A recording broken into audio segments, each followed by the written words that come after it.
Da da da da da da da da da da da da da da da da da Da da da da da da da. Wow, da wow. da. Goblin's Ba-bum. Corner. Goblin's Corner. Copyrighted? I think you probably followed by lead should have been provided with "This is a musical entrance." Yeah. Look. How many white guys can be I'm- musical entrants? I'm That's breaking what we're out- talking about here. I'm breaking out my high school marching band, pet band, because that was one of the songs that we did in the stands. Oh sure. Oh yeah. Now, Yeah. see, if we had high production quality, you would have like FedExed everyone kazoos to start with, and we could have just like started with kazoos. That's right. Fantastic. And with that, welcome to the Goblin's Corner. My name is Eric. And I'm Matt. And tonight, We have no kazoos. that's right, it is our 200th Aw. episode. No kazoos, but we are live streaming on Huzzah. Twitch and at some point YouTube as well. And we're joined with some friends and family that we've known over the years from the Goblin's Corner show. So let's go ahead and jump in, introduce our friends. Sure. And I'm just going to go in no particular order, but we're going to say at the bottom here, we've got James and Ian from Undercommon Taste. Everybody say hi to James and Ian from Undercommon Taste. Our sister show, we've got goblins, they have kobolds. Right. And that's pretty much it. Go check The- them out. The perennial argument: goblins versus kobolds. Yes. Yes. And the answer is both. The answers, they're both Fair. in the dungeon killing your adventurers. So, Yeah, they go squish. in addition to that, I've got two of our players Yeah. that have been playing D&D with us for a couple of years. So I'll let them introduce themselves. Dave, you want to go ahead and start? Hey, I'm Dave Lasoda. I've been with the corner now for what was it now? 4 years, maybe? No, About 4 or At least 5 3. years. Yeah, I was gonna say 4 or 5. that's crazy. It's nuts. I can't think about it. And yeah, just happy to celebrate your 200th. Love your stuff, and thanks for inviting me. There's a story wait to coming be a up part on of why we have them as well. Indeed. Yeah. Oh boy. Brendan, go Story ahead. time. Hi, I'm Brendan Rowledge. I'm the baby of the corner. Like I am, like a baby kobold of the corner. I've been playing D&D with Eric for a little bit. It's the longest running campaign that I've been a part of, and I haven't managed 3 to weeks. self-sabotage it Oh, yet. So it's 3 weeks, yeah, Not- 3 sessions. Not for trying. That's But yeah, you know what? I'm thrilled to be here, and I tend to show up when the lights are brightest. So 200 episodes in, and here I am. There you go. So the reason we're calling this tonight, actually, Rando Round Table, is because of how we got started playing D&D with these two guys. And also, your boy Chris and Jake. Shout out to Jake, who's currently prepping for a Super Bowl party. It was a couple years ago at this point. Sure, we'll go with a couple. We'll say a couple years. I don't remember the exact time or phrase. I was in a place where I was not able to play D&D, and I hopped online. It turns out Hope for ttrpgs was Yeah. a Discord channel that we tuned into.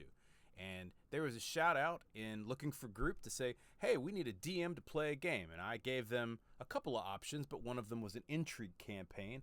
And we got 5 random people from across the world. Sure. And we started playing. We did a Kalimshan game in Yeah. Forgotten Realms. Kalimshan Knights. And then the rest was history, right? Yep. And they've It lurked on was. my, Hell on my of Discord fun. since.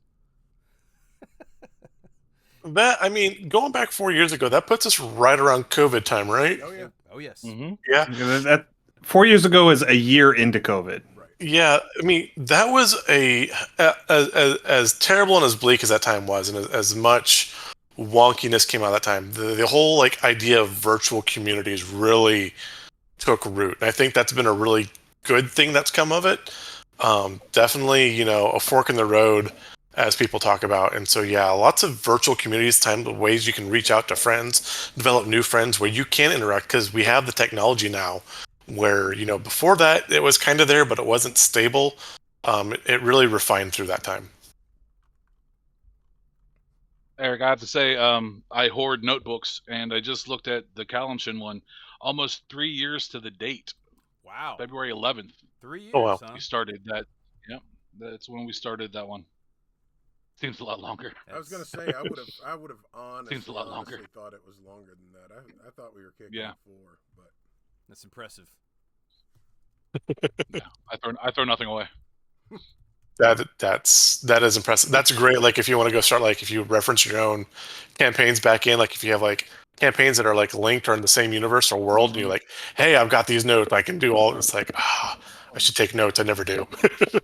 Yeah, I'm terrible may, at taking may, notes. May or may not have introduced my character in that game and the other ones just for shits and giggles. Oh, awesome. So I'm really only good at taking notes if I'm playing of things that my character finds interesting. Fair. And so See, I always find my myself- Tiny rock. Yeah, I always find myself too wrapped up in paying attention to what's going on, and I forget to write it down. Yeah. I forget that I'm supposed to be writing things down. See, that's my problem too. So I'll just make stuff up on the fly, and they'll be like, "Wow, that was a great script you just wrote." I was like, "Dude, I just made that up on the fly," and I don't even remember half of what I said, which also doesn't help. Apparently, we're a bit quiet. Are we? Yeah. Okay. Well, we'll try to be. Meow meow meow. Let's see if I can turn my stuff up. There we go. Yeah, but I mean, I don't know. There is something to be said from, seat of the pants, DMing or playing. My issue is like I'm always trying to like, okay, I can do this, this is what's gonna happen. I'm trying to like think ahead. Like, and yeah, generally what I think is gonna happen never actually happens. And so like all of that mental intrigue just like and out the window. So yeah. I'm here for the ride. Whee! I generally have about 50% prep with the expectation that I'm still going to throw 30% of that away, especially with the people that I run games for. Fair. So, who's your favorite reoccurring character then? Like you say you bring back old characters from campaigns? Oh. I have a NPC that I use all the time that nobody has ever bit the hook on. And so he will continue to show up until such time as someone is either smart enough, foolish enough, or reckless enough to bite the hook. Okay, I'm intrigued. Hey, folks, let us know if we're if we're still quiet or not. I'm looking at the stream. Yeah. I've got you guys up on stream. Let me turn that sound on here real quick, and I can. Quiet, huh? All right. That sounds a bit better, a lot better. Yeah. Everyone else is incredibly loud. All right, I don't know what's going on. Let me turn myself down then. Yeah, I mean, you all sound good to me, but we're listening through Discord and not through Twitch, so it's a different animal. And I'm not about to turn because I've got Twitch running on a different device. I'm not about to turn the volume up and get a feedback loop and start bleeding from the ears. No, and if you do it the other way around and turn your scanners? headphones Everybody down else and is switch incredibly up. loud. Let's see. I'm going to turn it down. All right, you guys say something real quick. That we're doing again. This wouldn't be a Goblin's Corner episode without some technical issues. So No, it wouldn't. It definitely would not. I mean, for our 100th episode, I think we went 13 minutes in before I realized that we had no audio. Yeah, that was fun. I have a bunch of sound issues when I do Twitch as well. On Twitch, you guys are sounding faint. Are you guys using OBS by chance? yes. Turn up your master volume on OBS. You can bump that up on that slider bar, I think. So if you have your audio mixer, just your audio input capture, you should be able to nudge that up some. That might help. If I turn it up, is it better? Give me a second. Let me switch back over. Yeah, let's try this now. Anybody tell? I'm literally clicking this little thing. We're boosting it. We're boosting it now. We're 5 decibels. Everything. Still faint. Still faint. We're now 6 decibels. Keep going. Keep going. I love that everybody's in the background going, just keep doing it. Just a little more.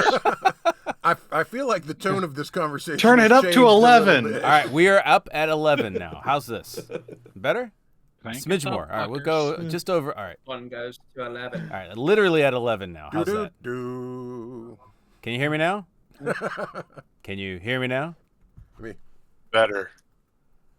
Better? Is good? I think Better. 13. Yeah. My Yeah, I God, think they've gone Excellent. plaid. All right, we've gone to plaid. All right, excellent work. All right. My speakers go to 11. By the way, at some point I would like to talk to somebody about streaming. By the way, there's a reason my nickname was Gremlin for the longest time, because I could literally break a machine at 100 paces, and I'm not surprised that we're having issues with any of this. Not one surprise at all. Yeah, I have an issue, like, even when I stream my games and stuff on Twitch, a lot of my games I have to adjust because, like, when I switch between Neverwinter and Darkest Dungeon, when I'm in Darkest Dungeon, I'll get this weird reverb that doesn't happen with the other games. So, like, I gotta always go back in and adjust things. But I mean, it's Darkest Dungeon, so it's almost fitting, but nobody wants to hear that, like, Sunday, Sunday, Sunday.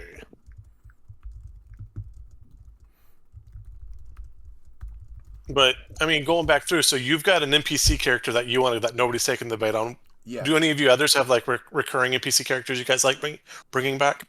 Yes. Me? What are you talking about? Yes. So I have two.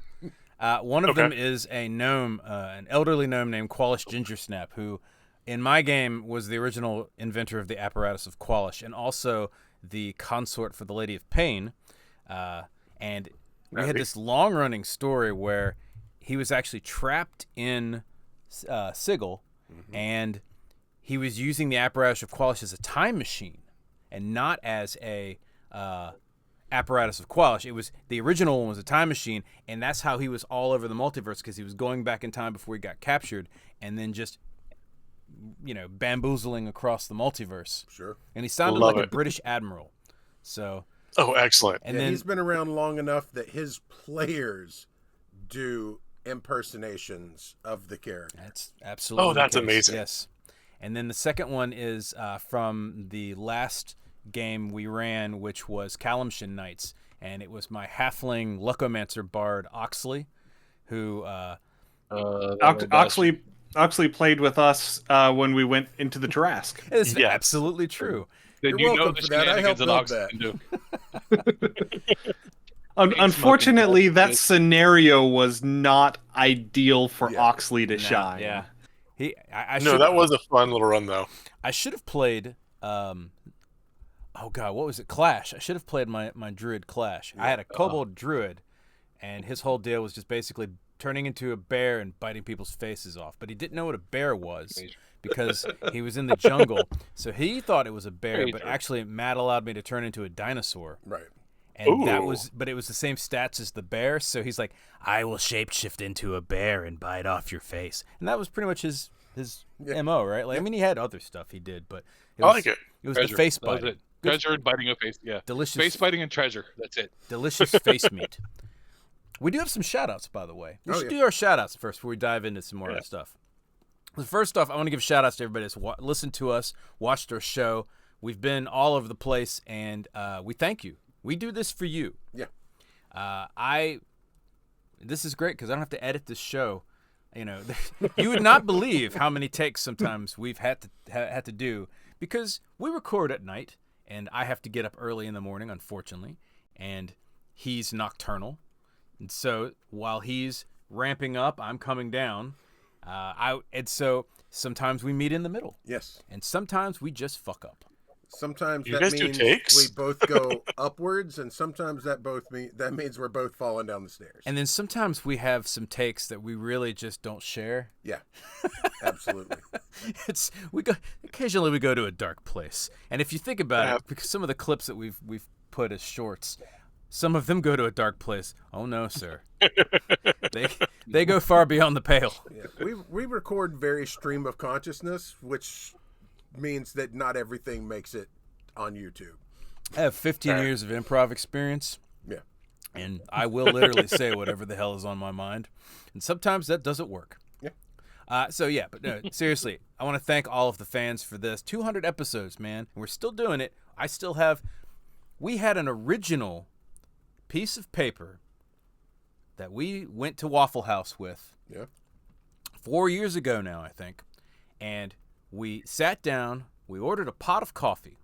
And because it's Waffle House, the Waffle House waitress sat the pot of coffee down for us.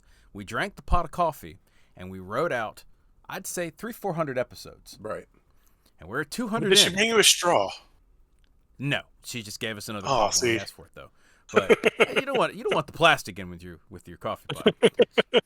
And And we've got plenty more. And not only that, we've got a whole bunch more that you guys have suggested as well. We've got a bunch of listener-supported stuff, which, by the way, got a shout-out to... Tinker's Tales? To Tinker's Tales, because, yeah, our boy's been giving us... We got Bugbears we got to do now. Mongrelman. And Goblin King. Goblin King. Yeah. Goblin Nice. Kins. Goblin Kings, too. Oh, yeah. And probably something else that I forgot about. I hear feats. They have probably feats, yes. Also, shout out to a bunch of people that we know that we've interviewed over the years. So Keith Baker, really cool dude. We got to talk to him a long time after the interview. Really enjoyed that. Shout out to Wylock, who's never met me, by the way, but I wrote to him on Facebook before we started this podcast. Yeah. And because I had been following him, because I craft, right? I make stuff. And I said, should I even start this podcast? I don't know if it's worth doing. I was feeling a little bit, meh at the time because I wasn't able to do improv, and I was like, I didn't know anything about this YouTube stuff. And Wylock wrote back to me, didn't know who I was, and gave me a whole bunch of really like impressive wisdom and said, go ahead and do it. And because of him, we did it. Yeah. And then I also want to shout out to DM Scotty, who was supposed to be here tonight. Unfortunately, wasn't able to make it. It's okay. We love you, Scotty. Doing his Easy D6 system, right? And then Leif from Devs and Dice, who is on the other side of the world, so it's like 5 a.m. for his time. Right. But both of those guys, super cool. We've met a bunch of people over the years, and all the super cool people that we've met at the conventions as well, because we've done a bunch of conventions the last couple of years. So we love you guys. I love hanging out and drinking with my people. Absolutely. And shout out to Verva, by the way, too. Verva's our mod on our Discord server, and they are awesome. Yes. Super cool. Your person. Discord server is amazing. It's always like it is so active and so full of stuff. It's always great to like, oh look, there's stuff here. Verva's Going through good like your people, Discord's super active. I love it. and that helps a lot because anytime something pops up that shouldn't, it disappears near instantaneously. Verva has the Thor banhammer. Yeah. It's pretty Nice. awesome. If you don't read it from your notification on your phone, then you didn't see it. So yeah, mad props to all the people. We're definitely going to keep doing this thing. We've got a lot of different things going on planned. Yeah. Matt's making a bus. He's going to be living in a bus, roaming the land. Ooh. Yeah. True I don't story. know how we're going to do that podcast then. We'll figure it out. I've got like 8 square feet set aside to record in. No, that's you. You're 8. By the way, this is something. This is a question we get. I'm gonna go ahead and address this. I want to put this right down for everybody. I am 6 foot tall. All right. I want people to understand. I'm 5'11", but close enough, right? But I'm nearly 6 foot tall. Matt is way bigger than me, and it looks like I am a child next to him in the photos. I am not 5'5". I swear to you. It's just that he is a giant. Goliath is my actual race. Yes. Yeah. It's not my D&D race. It's the one I was you're born what, with. 6'5", 6'6"? 6'5". Yeah, big guy, right? So when you see us in person, you will understand. We were at Breakout Con, and one of the reps that was set to meet with us because we were doing some panels saw me coming and recognized me. He saw Matt in the background. Matt was maybe like, I don't know, 10 paces or something behind me, something like that. Because I walk with a purpose, right? Matt's just loping along, and he sees me, and he's like, oh, he's average sized human. And he looks at Matt, and he keeps looking at Matt, and I see him just kind of looking up. Like, it's I can't turn it off. It's true. It's hilarious. So, yeah. It reminds me of, have you ever seen what's the old Arnold Schwarzenegger movie, Kindergarten Cop, where he walks into the kindergarten and all the kids are like, It's not a tumor. Yes. It's Arnold. Yeah, that is literally my whole life. That response. Yeah. Like I walk around the corner and if anybody's near it, they're like, it happens all the time. Shocking. Yeah. yeah. It is what it is, right? Even people who know me. Like you just don't expect a wall of person to be there. I get it. Wall of flesh. No, I get the same thing. So like if I'm like at a Walmart or something like that and I've got to I'll like, hey, behind you. And I mean, that'll freak people out too. But I'm like, no, I understand I'm large. Yeah. I don't want to like giant, huge dude behind you. I'm not creeping up on you. I'm just want to let you know I'm here so you don't freak out. Yeah. So Fair warning. Yeah. Yeah, that's about the size differential between James and me too, I think. Yeah. Yeah, because you're what, about 6'3", 6'4"? 6'4", yeah. Yeah. So and I'm 6 even, so That's impressive. Yeah, Wait, indeed. yeah. Oh, so we do have some questions for everyone. We have some questions of the week and just some random questions. And by the way, anybody on Twitch want to ask us some questions? We are looking at the chat, so we will respond. Matt, I'll do the infinite loop thing. yeah, Matt's got the chat up. I've got it on here too, but it's Small. it's small. It's actually tiny. smaller than It's- on my phone. It really is tiny. I swear to God, we're gonna figure this streaming shit out at some point. We will. It'll work. 12 years later. Yes. Nice. Now, you know what we're going to do? This is what we need to do. This is the plan, folks, all right? I just want one video to go As planned. as that and Nova so that we can just, that way we get popular enough that we can have somebody else do the technical issues.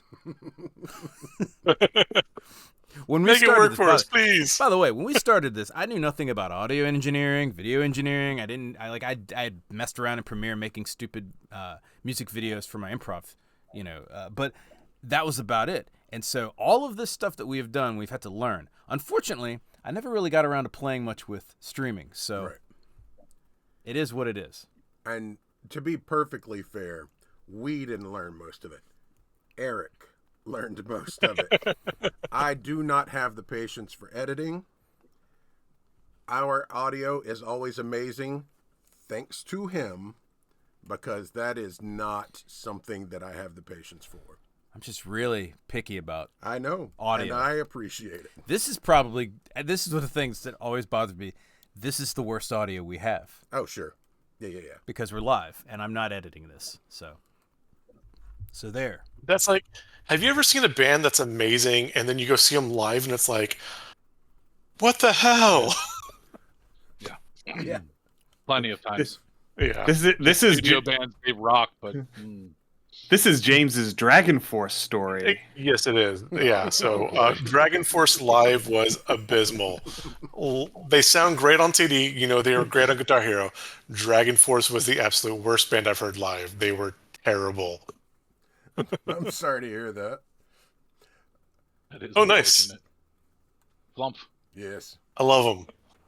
Mine's They downstairs. taste like marshmallows. And you know what? That's a good segue. Not marshmallows, but flumps. So let's. Flumps. I'm actually gonna start with. I'm gonna start with James on this one. I'm gonna start with James. James, this is your question of the week, and we might Okay. we'll pass this to everybody else, but we'll start with you. What is your favorite monster you've created? My favorite monster that I've created. Yes. I don't think I've actually sat down and created too many monsters. The times I've played, I've tried to go from source material. I don't think I've actually I don't think I've actually sat down to create a monster. Sadly, this is a huge deficit I Yeah, you have. should totally do it. Yeah, we're gonna. I know. We're gonna hang out one day Yeah. and have a conversation about this. This is a travesty. Yes. I mean, We've made plenty of them with guests on our show. we have done that, and up there high on that list is the skadoosh moose. The Shadoose. Yes, the Shadoose, which was a weirdly hypnotic moose. Yeah, that's the one that we made with Shelly Mazanoel and Greg. Oh, I'm blanking on his last name. The host of Dragon Talk. Yeah, Ah. but Whenever they were Greg Tito, that's it. Yeah. Whenever they were promoting Welcome to Dragon Talk, their book. Nice. Yeah. But me sitting down and making my own monster, I've not done. But yes, we have done many monster mashes with guests, and yeah, the Skadoosh is probably high up there on that list. I suck with names. Like, we make these things, I can't remember the names. The Shimmer Spores are another fun little, and that's a plant creature we made. That's not necessarily a hostile creature, but Yeah, that was more of an environmental hazard. yeah, but Because it wasn't animate, really. Yeah. That's popped up a lot as a fun thing. So That's one that I have used. Yes. That I regularly use in my games. Gas spores aren't animate either, but they count as a monster. They're in the monster manual. That's true. Or We they made were. That is true, We yeah. made the brine bloat, which Yeah. was the C version. By the way, the Aquatic Atrocities probably is my favorite monster episode because first off, it had everything. It had to behold a shark, which Who drew that for us? Jess Drew it for us, yeah, which is amazing. We based that off a drawing, and then I had my favorite one, which we had the Nacreous mummy that you came up with. I loved that idea. That was we're totally that's by the way in Ludicrous Bestiary. We're popping it out this year, and then finally the dreaded sea tyrant. Because who doesn't love a galleon-sized sea cucumber with wings that spits Kraken out onto the deck? And they spit Kraken out onto the deck. Actually, So it's like just disgorges a whole Kraken on the deck? it disgorges several Kraken, which then disgorge giant not octopus. Krakens. Krakens, yes. Plural. The sea That is tyrant. terrifying, and I love it. It's beautiful. It just gracefully arcs out of the I love water. how you call it galleon sized. No, it was storm sized. Like it was an enormous thing. It was very Yeah, large. a kraken is almost galleon sized. No, a kraken is larger than a galleon. Yeah.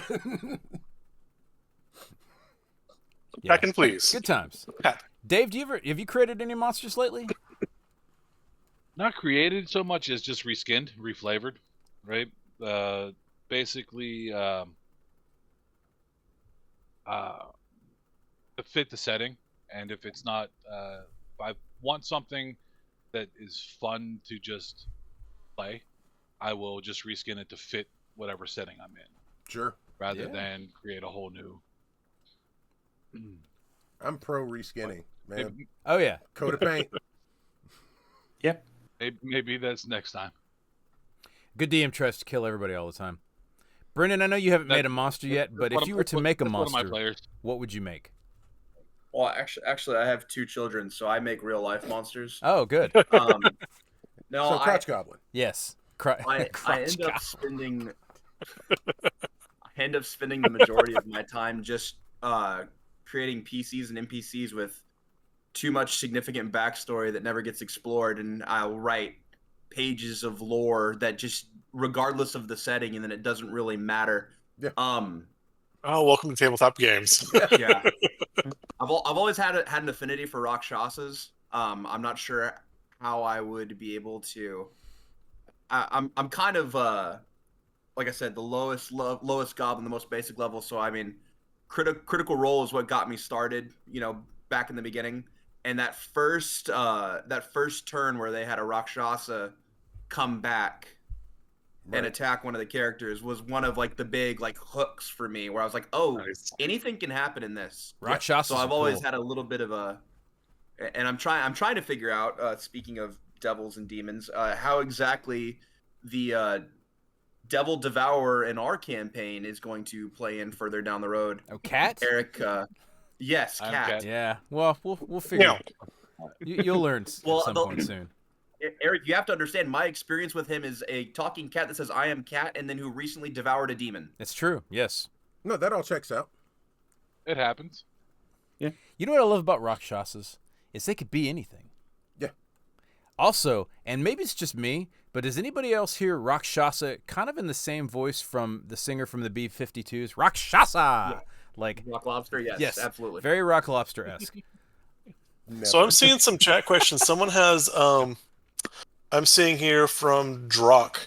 What's your take on a mimic used as a backpack to help you with your battle? I think that's amazing, and we should totally, we had a fun story. I wish Chris was here. We had a mimic that was a treasure chest named Yar that was a pirate. Yep. And Our boy Yar. I thought I thought my players were just gonna kill it, and then they started talking to the mimic. And, Not they for helped trying. him. And they helped Not him for get trying. They helped it get a job. And they had this very heartful moment. And then what was it? They got a job on a flying galleon. Mhm. And then they got rescued by that flying galleon. And who jumps off the rope? Why, the mimic Yar. Yep. But I like the idea of a mimic backpack as well, because I could just see, like, you know what would be great for? A dwarven battle rager. Ooh. He flies into battle, head first, because he's a battle rager, right? He's hammered, literally and physically. Right. Jumps in there, and then the mimic backpack is on his back, and he just kind of does a spin. And as he does a spin, the mimic just starts gobbling. Sure. And just he spears the enemy, and then the mimic kind of leaps off and just tears into his face.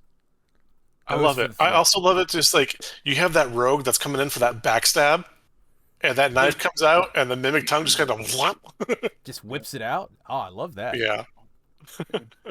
Well, we have to do Gotta write- something to make the Battle Rager viable. Fair. That's what I was going to say, but I have to make a note real quick. Beware of dwarves wearing backpacks. Facts. Yes. And again, the man with the notes will be prepared. I love it. Being forewarned is being forearmed. Yeah. Beware of dwarves wearing backpacks. No, I believe we had a game together at one point where you had a mimic that was a table in a bar that people knew it was a mimic, and they would just toss coins and stuff to it, and it was there just kind of like the local bar mascot / pet. And our party walked up, and it was just this table we didn't realize was a mimic. Wasn't it also technically the dishwasher? I think so. Yeah. Eric would be able to answer that because it was Eric's game. Did I do that? Yes. Okay. What was that? The cleric game we Yes, all that was played? the That was the cleric cleric game, I don't yeah. even remember, man. I'll throw mimics at random intervals into things. But Just random mimic. yeah, Yeah. here's a random mimic. Here's how I feel about mimics. Mimics should not be treasure chests unless you're going for a classic mimic. Right. Mimics should 100%. Mimics should be doors, right? You open the door and your hand gets bit off. Mimics Actually, should be outhouses. we did an entire episode on mimics, in fact. If you Yep, we recall. did. Yeah. We have another Twitch question here if you guys want to fill them. But what's the most grimdark take on a monster you've made as an avid fan of dark sword and sorcery style settings? What do you think, Matt? So somebody understand this was by prompting, not because I'm out to kill all players. Trying to Somebody- separate yourself from the product. Somebody once asked me to make a TPK in a can, basically. And so I asked for some parameters, and what I came up with was the Assassin Rakshasa, but as a lich. Ooh. Yeah. What were the Ian, were they necrophage? What do you call them? Necrophages? Yeah, the Not necrophages. Yeah, those Yes. those were nasty. Yeah. No, the necrograde. Necrograde, yes. that's Because what they it were was. tardigrade. Yeah, Yeah. and no. We're, That was we're nightmare not fuel. even going to go into that right now. I mean, Grimdark, That was I pure guess you nightmare could fuel. include the Cosmic Tardigrade for that as well, Oh, yeah. since it just runs around and eats suns. Yeah, we had a cosmic Yeah. tardigrade at one point that was Ooh. was a stellar devourer, and it would just suck up plasma and eventually destroy the star. So just like an early Galactus. That's more Cthulhu-esque, like Okay, dark fair. horror. Yeah. Most Cthulhu I think- is Grimdark. Yeah. You know what else I liked, though? We had, what was it, the zombies that when they ran up to you and you hit them, they exploded. Mm. And if it killed you, you rose as a zombie that exploded, Yeah. but they would rush straight for people. Yeah, and they had I'm thinking like, what are those puffball mushrooms? Like Yes. you step on them and they shoot very spores much everywhere? like that, but mobile. Yes. Oh, that's terrifying. Yeah, Terrible. I love it. I think I'm very much in favor I of think making that the- undead scary again. the most grimdark one that we made was a little over a year ago. We had Goblin Archives, the designer of Liminal Horror, on to talk about the game, and the monster mashup that we did with him was the Heart of the Mountain, Oh, that was, yeah. which was a shadow entity that lived in the dark under the mountain, and it could create shadow entities, like humanoid solid shadows that would ambush people, and it was nasty. Yeah, that was. Nice. Like it could move around as clouds of coal dust, and all of the nastiness that entails. It was very Old Gods of Appalachia. Yeah. Which, if you guys have never played, it's an amazing game. Oh, it is. I know It we really talk is, about yeah. D&D a lot, but Old Gods of Appalachia is you want to do some grim horror? Oh, yeah. Another game which I introduced Dave and some of the guys to was just Hunter the Vigil, which has been around forever, and we didn't, nobody ended up being a vampire. Nobody turned out to be a sorcerer or a werewolf or anything like that. They were just people killing monsters, Right. and they were crunchy little people. It was great. Nice. We may or may not have turned into Geist after that, but Yeah, that's true. I was supposed to play that game, but then my work schedule changed. My favorite part was storytelling the experience when they got from the elevator to kill that vampire. Dave, you remember this? So yeah. so they're listening to elevator music, right? Right. And yeah, and so as it was the elevator humming version of Rick rolling them. It's da da da da da da da da da da da da, and then as they come out, I kind of as they did their actions, I kind of explained it like a John Woo flick. So it was like, never gonna give you up, pop pop pop pop pop pop, never gonna let you down. Just like every single action sequence was just kind of broken up. It's wonderful. Oh, I love that. That's great. Was this story entirely to rickroll the audience? I mean, I just rickrolled them, yes. That's not really intentional, but you've all been rickrolled. I have a friend's daughter who really enjoys. She's almost 11 now. She loves rickrolling people. That's her favorite thing, is just like using the smart devices in the home to. So I've started showing her the Nina Tucker, Edward memes. I'm like, okay, I've got as many of these as you have rickrolls. You rickrolled me. These are coming out. Like, this is a philosophy known as mutually assured destruction. Let's see. I've got a question here that might be fun. This one came from Jake, and since he's not here, we're going to read this one off. I joined D&D during the 5e Renaissance, and this year's 2024 release is my first experience with a new edition. Over the years, when you've seen editions come and go, how do you decide what to hold on to and what to let go?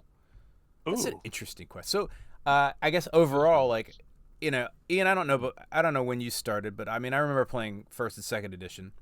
And I've seen all the other editions since then. Like, what kind of stuff do you keep and maybe put into your house rules versus what is the stuff that is just stupid and you're like, we're never going to play with that? Like, here's a good example. 9 times out of 10, I don't care about encumbrance because it generally messes with the story. Unless you guys are like literally carrying a mountain on your back. Yeah, as long as you're not carrying an arsenal, I'm generally okay with it. Good to know for the broom.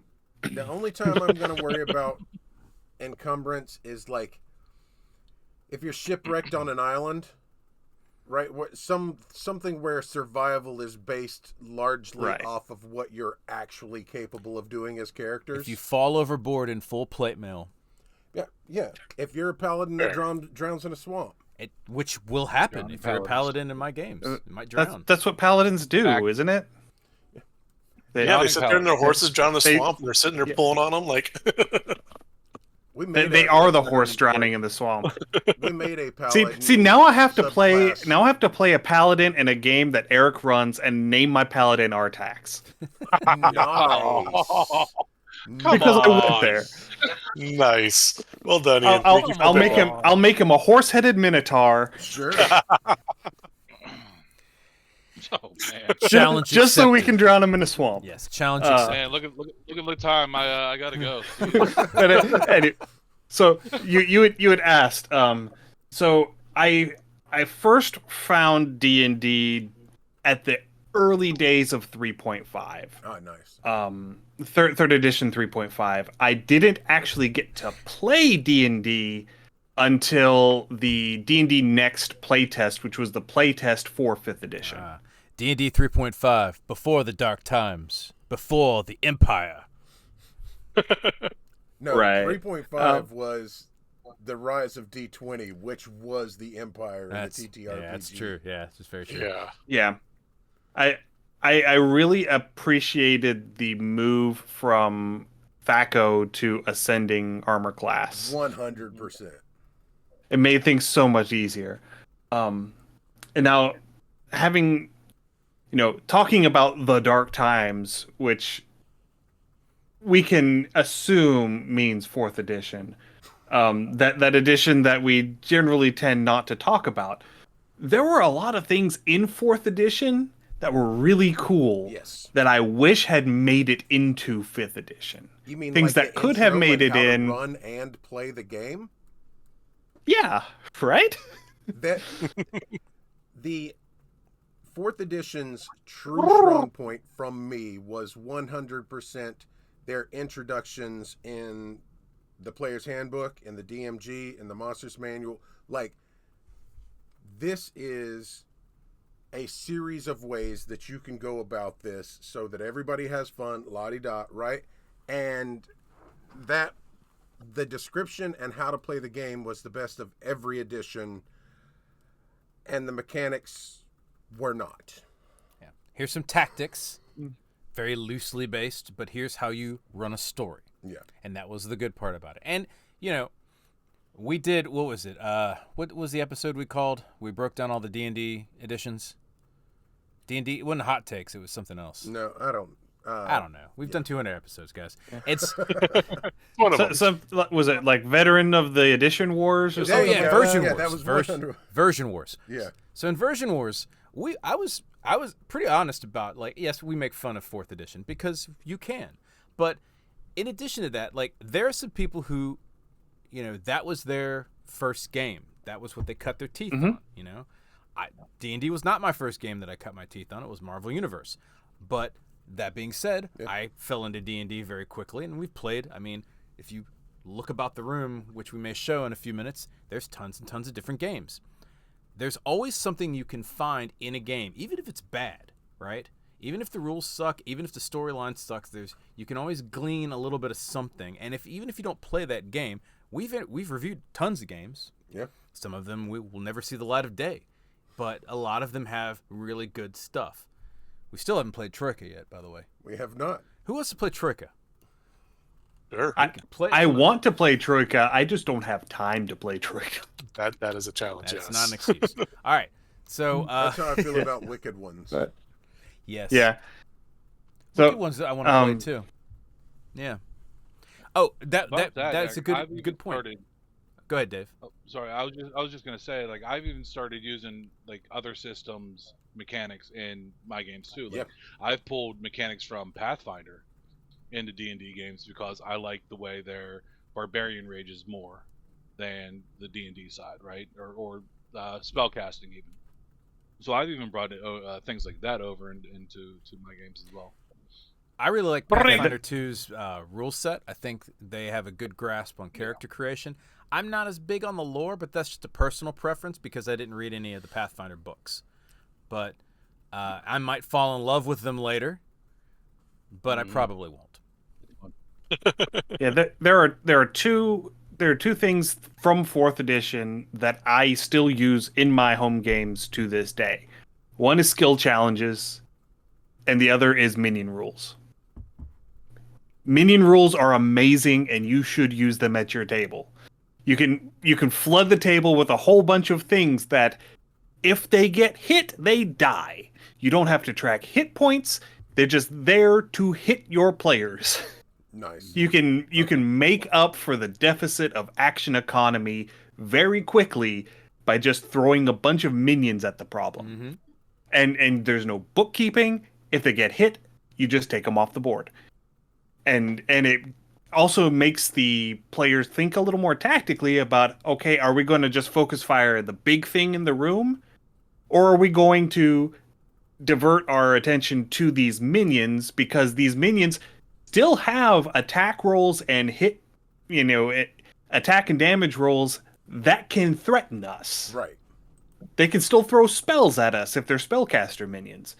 So they are worthy of devoting resources to, but are they more worthy of resources than the big thing? Well, the way that bears out is the first round of Magic Missile is an inconvenience. The 9th round of Magic Missile is a pain. But what you're ending up with is you have your wizard using every single turn to cast Magic Missile, and when they're doing that, they're not casting Hold Monster. They're not casting Fireball. No. I'm talking about as the players. Like, if you ignore that one caster in the corner, and he literally every round is like, I know this is going to hit. Bloop. Well, not only that, a lot of people think when you want to scale an encounter up, you make the monsters more powerful. The easiest way to scale a encounter up is just to make them disposable. Make them smart. Yeah. Perfect Mhm. example. All right, you got a wizard in the enemy party. They roll up on the wizard. My players have found about this counterspell. They start casting and they counterspell, and they go, "Wait a minute, that's our thing. We're supposed to count, not the enemy." Yep. Yeah, I Found that think out the hard way. Ian and I were running a game at a convention once, and Ian had the big bad sit there and pop a potion in front of the players, and like Yes. they lost their minds. How dare Yeah, you? the- How dare you try to heal yourself in front of me while I'm trying to kill you? Exactly. Yeah, they decided to spend their whole round to trying to focus fire down the obvious leader, and they got him down to like 4 hit points. And then on his turn, he used his action to drink a greater potion of healing. And just looking at their faces, That's when you get a vial and you collect the players' tears, and you Yes. drink it in front of them Chalice. from a gold chalice. Yes, yeah, that'd be great. and then he used his bonus action to wild shape into a giant ant. So Oh, here's a fun one. Let's see.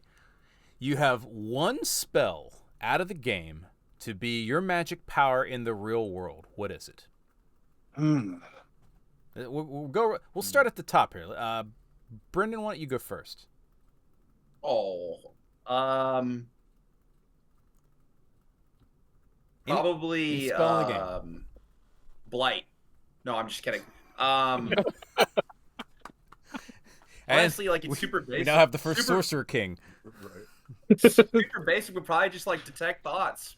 Like Nice. I don't know. I this is kind of a different level, but as feel speaking like- as a Poker parent, I tournaments can and retire. speaking Well, as a parent, I can understand why detect thoughts would be your go-to. yeah, I just like After it's everyone a lot answers, easier I to will keep- come back to detect thoughts because I think this is the wrong answer, and I have a 2-word proof for this, but I will let everybody answer first. I'm just gonna say, Make sure you have charts I think with it it would as be a well. lot Charts. easier to deal with people if they knew out front that they weren't gonna be able to sell you anything. You know? Fair. I like detect thoughts. What you got, Dave? Mass suggestion, maybe? Just Cult of personality. yeah, right. Team of Just go. supervillains. Doo-doo-doo. I'm too introverted for mass suggestion. I am too, but that's probably why I want it. Is like everyone get away from me. Yeah, I'm not Touche. suggestion, leave me alone. No, I think. Yeah, I think that's. I'm gonna stick with that one. That's a good one. Just yeah. So basically, you would be the magical wizard in charge of mass media. Fair? Yeah. I mean, yeah. All right. Ian? So if I was going to stay on brand, I would say Flame Strike. Because that is my answer for everything. Flame Strike. But I think that what I have to pick is strictly for the utility, and I'm going to go with the Mending Cantrip. Ooh, nice. All right. Many virtues of mending. Yeah. Mine will. My likely cleric never from our game made his living with the Mending Cantrip Yeah. because he was a Forge Cleric. Right. And he was just a tinker. He went from rural village to rural village just fixing things. Yeah, mine too. All right, James, what you got, man? I'm torn. One of mine would be the cantrip Prestidigitation. Would be amazingly usful real world. I mean, oh my god, the stuff you could do with it. Yeah. Of course. Speak to animals is way up there too. You know what? I mean, I love my critters. Speak to animals would be way up there. Yeah, so it'd be one of those two. I feel like my cats would be very mouthy if I had cast Speak to Animals. Oh, absolutely. One of them would always be like, I love you, and the other one would be like, I hate everything. I love you for the food. They would say, I am cat.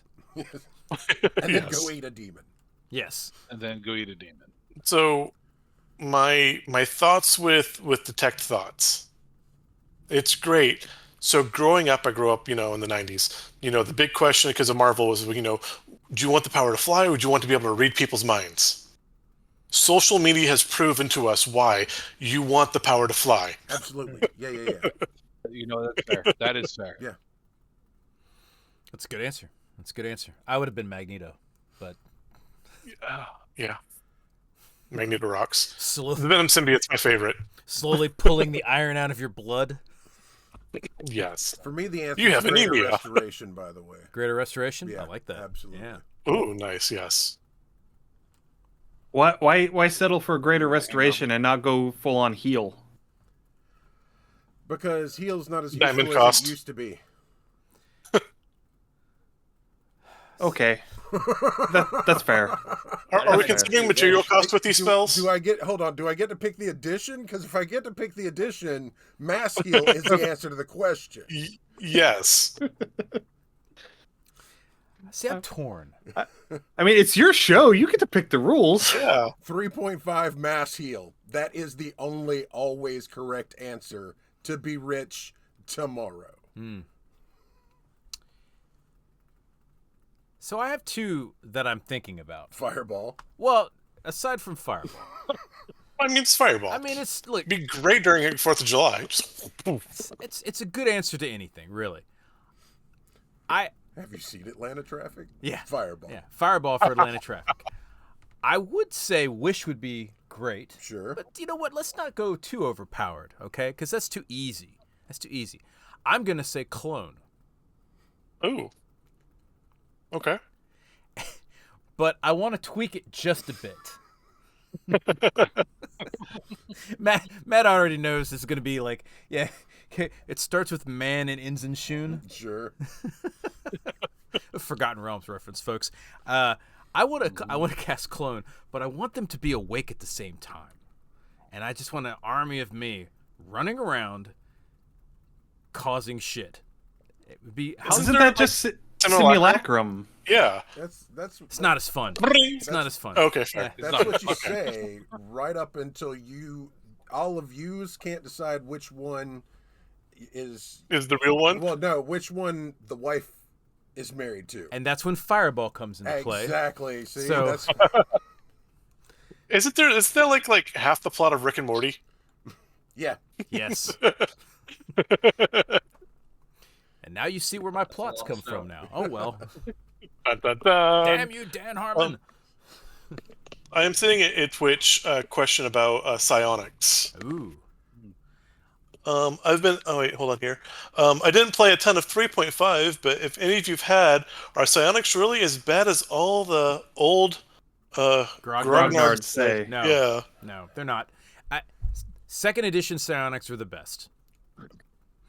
That's the one I started. When started the- and if you ever want to read really cool psionics, look at the Dark Sun box set So and The Will and the Way. I need a small correction here. Okay. I love second edition psionics, but they are in fact the ones most in need of balancing. We didn't say balance. We just said if they No, it didn't. They are Ye- great. They are very, very, very fun. And if you are willing to have a reasonable conversation with your DM, then they are the best. If you have an even slightly antagonistic relationship with your DM, if you live to 10th level, you beat the game yes. because you're unkillable. Yes. Because you could do two dim doors and push someone through it and just keep it active until you can do that at like 3rd level, 4th level. So you're just playing Portal. Yeah. Portal. it, Right. there are some ridiculous What shenanigans. was that? Doctor Strange and Loki? I swear there's a Reddit thread somewhere where people are just doing ridiculous shenanigans. Maybe Order of the Stick probably has it, Yeah. where they're just messing around with second edition psionics, and I love Order of the Stick. you could do some amazingly godlike stuff with it. In terms of like flavor, second edition psionics were really good. Yes. First edition didn't have as much, in my opinion. Second edition, again, Dark Sun was really where all of like the really cool psionics came out, and they had so much really cool lore behind it. Yeah. And that's really where I think it was pretty awesome. But I mean, there was a lot of DMs that absolutely forbid psionics completely. Yeah, they do. I never did. I was like, yeah, let's do psionics. It's exactly what Twitch chat is saying right now. Saying he never got to play one because his DM said. They mind control every NPC you make. Well, Okay, so you don't allow enchanters either? I mean, Fair, yeah. that was especially in 3.5, for fuck's sake. Oh, yeah. But Guyler was just like, here's what's going to happen. I'm going to enthrall literally everything. You get a charm person, and you get a charm person. Oh, Everybody gets the charm. Mass charm? Dominate! Yeah, Dominate monster! It was ridiculous. Yeah, so, yeah, I mean, people are going to find reasons to love the things they love, and they're going to find reasons to hate the things they hate, regardless of whether or not those reasons are reasonable in either direction. I mean, balance is tough, though, too. And I agree with it, that it's tough to balance stuff like that. But at the same time, you got to give a little, too. Yeah, and I think that is a big thing as a player, understanding your DM, understanding who else is at the table, understanding what kind of game you have. Don't try to break the game. Now, again, if you're in a pinch, you need to do something heroic. Yep. That might be the time to try it and roll the dice, but don't try to break the game every session. Right. Unless that's the game you're running. Yes. Well, and it's an agreement with the DM. Right. If you start if you start, going op and you're building your character for a one-trick pony or a pun or whatever, you end up being, the DM has that understanding. Okay, cool. You're bringing your A game. So will I. Yes. If every decade or so, we run a ludicrously, like, you sit down with your graphing calculators and your thesauruses and every book that's available, and you're like, okay, exactly how bad can I make this? The last time we ran one, I dropped a literal atomic bomb, a figurative atomic bomb on a city. That was the evil campaign. Yeah. Yeah, we played an evil campaign. All of us played villains. I think we had 12 levels, 14 levels to play with. It was 3.5. Yeah. I was an Ultimate Magus. Yep. He was Zero the Hero. He was Necropolitan Ultimate Magus, so I had Sorcerer and Wizard. And you were a Fear Cleric. Yeah. I was awful. I was a terrible human being. I don't regret a bit of it. But the important part was Dread Witch. That was what it was. Yeah, because you could fear things that couldn't be afraid. Yes. And when they took fear, they took damage, which means you could basically damage anything. Yes. But did you wear the little cloth scarecrow mask at the table? No. No. Oh, okay. But you guys want to see my mask? Open it up. But the other thing was you could attach the fear descriptor to a spell once a day. Ooh. And so I attached it to control weather, you see. And then I used control weather to make a blizzard. So people went scattering out into the blizzard, panicked. Yeah, see, I was much less. That is I was beautiful. much more calm with my evil creature. That's not true. Sure. I literally would I memorized explosive runes on the tavern doors and under seats. I was a necromancer, so I buried skeletons. Then sold treasure maps to the skeletons. That's true. Yes. Nice. That was fun. We did take over the printing press, and I explosive ruined the local paper. That was a lot of fun. Yeah. So one of my first campaigns, I had a half orc. You see these two faces up there? They're just like my players are sitting there going, Jesus Christ, these guys. Here's the thing. We weren't the darkest ones in the game. Oh, no. Oh, no. One of our friends was... we had to stop at one point. Yeah, NSFW yeah. dark. Yeah, it went way too far. And we were like... We all agreed to a point. Yeah. So one of my first campaigns, I had a half-orc evil cleric. Nice. And we came up upon a halfling caravan coming up, and I get some lamp oil from one of our party members. We had another party member that was a ninja thief prestige class. And so I'm going through, and I'm passing out fake blessings to all of the people in the caravan. I'm using charm person each time, so I'm anointing them with oil, and while I'm doing this, the the ninja thief is pickpocketing, and that's what the DM thought the whole thing was. So we get this entire caravan blessed, and I get them all gathered like I'm going to give some big sermon. And I tell them I take my torch and I throw it at the crowd. And the DM's like, that's going to break charm person. I'm like, perfect. And he realizes what I intend to do at this point after I've thrown the torch. And he's like, fine, let me roll to see how effective. He rolls a nat 20. So basically, I have anointed everyone in this caravan with lamp oil. They're charmed, they're gathered. I hit them with the torch. They all inflame and then run back through the caravan. Delightful. Yes. Love that. All right, we got another question up here. Let's see. If you could have one familiar, what would it be and why? Ooh. That's a fun one. Oh, yeah. If you were to pick a familiar. I think, I know Dave stepped off for a second, but I think we can all probably recognize what his is going to be based off the picture. Yeah, it's going to be his dog. Aww. Yeah, it's good. Fair. Good. The best familiar. The goodest. Girl. The goodest familiar? Yes. The goodest boy, yeah. We'll start at the bottom. Ian, you, no, I'm sorry, James, you go first. The crow. It doesn't matter. Yeah. One of you. Yeah, just that's an easy one, definitely crow. A crow. Yeah. I have a parrot. She's not with me now. She's with my parents currently, but she's 17 years old, and yeah, I love my burbos. So yeah, I'd have to go with the crow. That's a good one. I always rule that crow and parrot are interchangeable if the player decides. Fair. Crows are just cool in general. Yeah. Because like in real world, you can tame them. Like you can give Mm-hmm. them stuff, feed them, they'll bring you shiny objects. Yeah.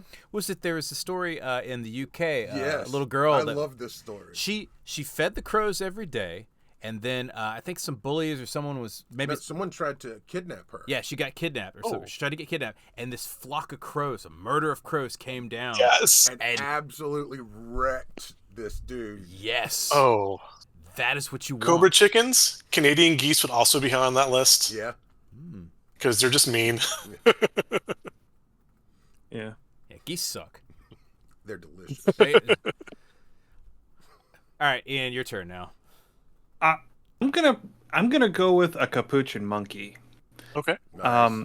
Because while crows are awesome, I want my familiar to have opposable thumbs. Yeah. So you not just have a familiar, you also have a thief. You could lockpick. Exactly. You could teach him to lockpick. He could play the piano. He played the little finger cymbals. Yeah, absolutely. Yes, I love those. Oh man, what's that movie with because Monkey Shine. because if he's a familiar, that is implying that I am a spellcaster. Sure. And if I am a spellcaster, I can cast spells through my familiar, which means that I can cast things like knock And Flame Strike. and flame strike. Or you could just cast enlarge on the capuchin monkey and have a giant capuchin monkey. Yeah, but at that point, it's just the size of a regular monkey. But it's capuchin. Yeah. Or I can cast reduce through my capuchin to shrink things for him to steal. Also very clever. Well done. Well thought. Love that. I like it. Love that. Dave, we answered for you. We said your dog would be your familiar.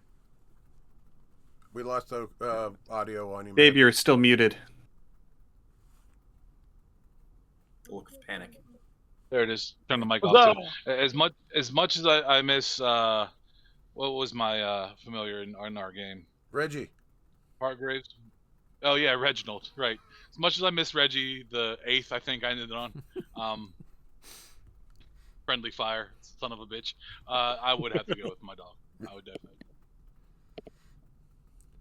You got one, Brendan? What would you do for a familiar? Any animal at all? The honest answer is the dog, but realistically, I'd like to have a bat as a familiar because I have no dark vision. So Fair. you know, Nice. functionally, it can fill in a gap, that I can't fill myself. Name him Screech. Yes. I have as is traditional for me, I have two answers to this question. If I can take improved familiar, the answer is Tressum. All the time, every time, anytime. We should explain what a tressum is for people who don't know. They're the winged cats that are actually intelligent enough for conversation. Nice. That reminds me of, have you ever heard Welcome to Night Vale? Yes. Oh yeah. The levitating cat in the bathroom? Yes. Forget the name of the cat, but yes. And if I can't have improved familiar, then a parrot. Yeah, 100%. Parrots are cool. I like parrots. Parrots Yeah. are loud. I think personally, I would choose a Grimalkin over a Tressum. Personally, Ooh. just because they have that shape shifting ability. It's already can in still the talk. shape that I would want it to be in. I don't want it to change shape. Fair enough. All right, so I have 3 answers. I'm shocking. Okay. First off, I really like the idea of a Tressum, and I too would have a Tressum, but it would have to be able to carry me like Happy from Fairy Tale. Sure. Because that's what I would want it for. If you guys haven't watched Fairy Tale, you should. But they have flying cats. They're called Exceeds. I want to trust them so that I could have an Exceed that walks around and just carries me. Aye, sir! And I just launch into the air. It'd be hilarious. If I can't have that, it would be amusing to... They do have alternate rules for spirits for familiars. So you could do like quasits and things like that. I want a tiny slod. Like this big. Just a tiny slod with a tiny mallet. And that would be awesome. Sure. And a party hat. And party hat's got a kazoo and a mallet that he bangs people over the head. The mallet's this big, the slot is this big, the kazoo is this big, and it would be great. And if that doesn't work, and I have to pick just a standard animal, well, I'd probably pick a cat. Yeah, I know. It's, Yeah. but I could. I mean, there's also the This would be a really shitty wizard to do this, but there's also this part of my brain that really wants to have an octopus, but I'm never around the water. I just throw it on people for the purpose of it to be freaked out and then die, and I resummon it. So hear me out. I love the Octopus in the idea face. of instead of having a parrot on your shoulder, you got a fish bowl with a small octopus in it. It's Like that's, I've got like a pauldron with Yeah. a fishbowl. yeah. Yes. It'd be a hat. Or a hat. A hat of disguise with a fishbowl. Yeah. And an octopus Nice. just leaps out. The 1970s goldfish platform shoes. Yeah, from but like for I'm gonna get you, sucker. Absolutely. I mean, you wouldn't even have to throw it at things. I mean, you've seen the people, they have like the TikTok videos of people that have octopus pets, and they'll come up and they'll like come up out of the tank just to like spray water at people. They'll shoot a stream of water at people just to mess with them. All right, so y'all picture this, okay? There's this wizard who walks into a bar. He's fancy. He's got the fine, linens on. He's got that little frill thing at the top that you see in a lot of the animes. Cravat? A cravat? Yeah, he's got a cravat. Thank you for the $5 word, Matt. Fancy winged shoes and stuff like that. And someone, because it's a rough and tumble adventurous bar, strikes up a conversation, maybe gets into an argument with this fine gentleman as he's sipping on his, blueberry wine. Puts his blueberry wine down, and adventurer looks at him and says, he's gonna grab his delightful glove and smack me across his face with it. Oh no, sir, he's gonna pull out an octopus and bash him on the head with the octopus, and then the suckers grab onto him and smothers him to death. That is like what it. a wizard does with an octopus. Or you have like one of those blue ringed octopus, so just a paralytic bite with nice little poison. Could do that Hey, too. roll for con. I just have the octopus that is attached to his face, cast Shocking Grasp. Oh yes, well done. And with the casting through the familiar again, Vampiric beautifully touch, done. shocking grasp. There's a lot of different. You know what? You Yeah. could even do. Could you do booming blade? Yeah. Why not? Why not? You could do a lot. Could you cast burning hands off of each tentacle? There are 8 of them. Oh my god, that would be just pyrotechnics in general. No, Matt, say you're going no. Now you could hand him a torch and have him cast pyrotechnics for you, which could also be fun. You know what I At love least is for the visual. I can look at you and begin to start a sentence, and you already know what I'm going to say. Like, nope, it's not going to happen. That's great. I mean, really, if you have an octopus with a wand in each tentacle, you basically have the beholder with you, right? Yes, 100%. That is correct. Equally as smart, just not as many hit points. That's pretty much the only difference between them. What? Which one? That's like also Octopus people with Yes. Yes. Yeah. the ranger, and they have the Gloctopus, where they give a gun to each tentacle. You know, we need to. And it's just fun to say Gloctopus. Sure. We need to bring back the grell. We need to have a smaller grell. All right, hear me out. You guys know what grells are? Mm-hmm. They look like octopus with parrot beaks, right? And they float. Yeah. And they're blind, but they have was it electrosense, and they can shock people with paralyzing tentacles and stuff. What we need is a familiar version of that. It needs to be this big, with a mallet. And I'm just kidding. We don't need a mallet, but it needs. No, they need the grow lance. They need a grow lance. What'd be cool is we need to play a pirate campaign. I really want this tiny Grell sitting on my shoulder singing, "What do you do with a drunken sailor?" No, okay, I'm with you. I'm on board with this. So you have the Grell. It has the party hat. It has the mallet because it's the familiar for a cleric, and it is a holy grail. There you go. Yes. Yeah. No, it has to have a mitre instead of a party hat if it's a cleric's familiar. Fair. I'd be down for that. Yeah. And it's got a burning censure. Yes. But because it's a bunch of pirates, it's filled with opium or weed or whatever. Fair. Oh, we have, speaking of familiars and monsters, we do have Anthony from DM Dungeon Mastery has given us a dire gopher mat. Oh, I asked for this last night. So in our last episode, which was our Twisted Transmutation spells, we had Sand Trap. Ooh. And the spell Sand Trap, it's literally a sand trap. And yes, I made all the Caddyshack references in this spell. Go watch the episode. But there was a chance that a dire gopher was summoned and would fight because it was territorial. Right. And so Anthony made us this dire gopher. So I'm going to show this to the group. Uh-huh. And we're just reading Anthony, this off if here. we die because of this thing, Now, Dave. So it is Kaide, the Scourge of Bushwood. Oh, nice. First off, shout out to Anthony on this. This is hilarious. So good. I just want to read. All right, first off, it's got dark vision, of course. Tremor sense 40 feet. Absolutely. Strength of 18. That's a tough-ass gopher, my friend. Yeah.